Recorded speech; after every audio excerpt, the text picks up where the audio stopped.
Hello সবাইকে, এটা ছিল আমার ইন্টার্নশিপের ভিডিওটা দিতে অনেকটাই লেট হয়ে গেল কারণ আমার ইন্টার্নশিপ শেষ হয়েছিল 2025 সালের সেপ্টেম্বর মাসে।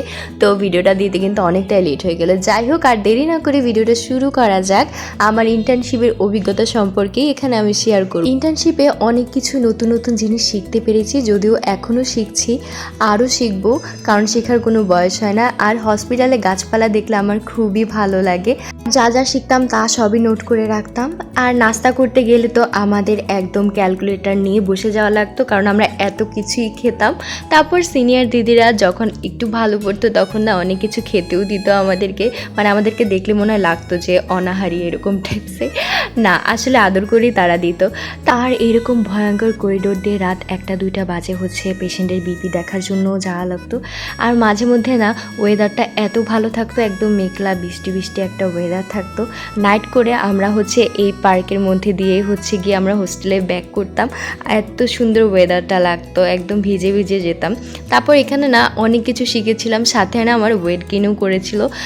তখন না জুনিয়রদের প্র্যাকটিস ছিল, তাই হচ্ছে বাসও দিত কলেজ থেকে। আমরা টাকা বাঁচানোর জন্য না সেই বাসে করে যেতাম। আর এই জুতাটার নাম কি জানো? ডোরেমন জুতা। মানে আমরা এটাকে ডোরেমন জুতা দিয়েছিলাম। আইসিইউ, তারপর হচ্ছে পিআইসিইউ, এইসব স্পেশাল ইউনিটগুলোতে এই ডোরেমন জুতায় পড়া লাগতো আর কি। আচ্ছা, এই ভিডিওগুলো না একদিনের ভিডিও ক্লিপ না, অনেক দিন মিলিয়ে ভিডিও ক্লিপ। আর জানো তো, আইসিইউতে এই নিস্তেজ প্রাণগুলোর মাঝখানে যখন সতেজ সবুজ গাছগুলো দেখতে পাই, একদম মনটা শান্ত হয়ে যায়। এত ভালো লাগতো আমার এই গাছগুলো। আর যারা নতুন নতুন এখন ইন্টার্নশিপ করতেছো তারা এই লগবুকের প্যারাটা বুঝবা। এই লগবুক মহারাজের জন্য আমাদের যে কত হ্যাসেল পোহাইতে হয়েছে। আর নাইট ডিউটির সময় আসলেই এভাবে চোখ দিয়ে আগুন জ্বলে, টানা 5টা নাইট করার পরে এরকমই চোখ দিয়ে আগুন জ্বলে। আর সকালবেলা আমরা নাইটের পরে এভাবে পার্কের মধ্যে দিয়ে যেতাম। পেডিয়াট্রিক ওয়ার্ডগুলো এই কিউট কিউট বাচ্চাগুলোর জন্যই না খুব বেশি ভালো লাগতো, একদম ওদেরকে আদর করতেও ভালো লাগতো। আর আমার প্রতিটা ডিউটির সঙ্গী ছিল চা, মানে আমার চা ছাড়া আমার ডিউটি ইনকমপ্লিট, আমার চা তো খেতেই হবে।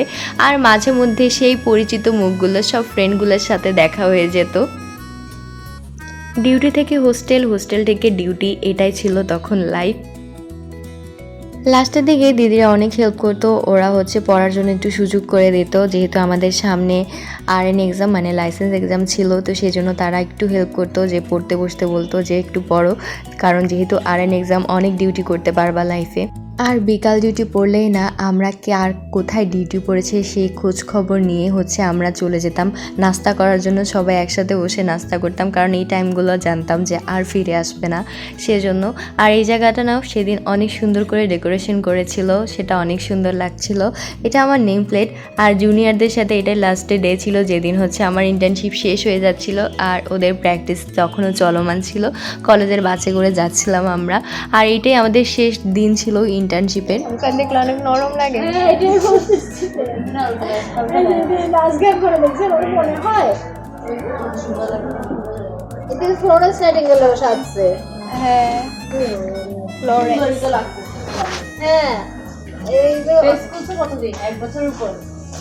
ভিডিও আপলোড দেওয়া হয় না আর কি সব সময়।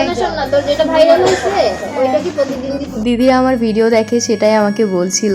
আর তারা আমার সাথে বাস্তবে রিলেট করতে পারে না, ওটাও বলছিল। তো এভাবেই ভিডিওটা শেষ হয়। গাঁটটি বস্তা সব গুছিয়ে বাসায় চলে যাচ্ছি। এই তো আজকের ভিডিও।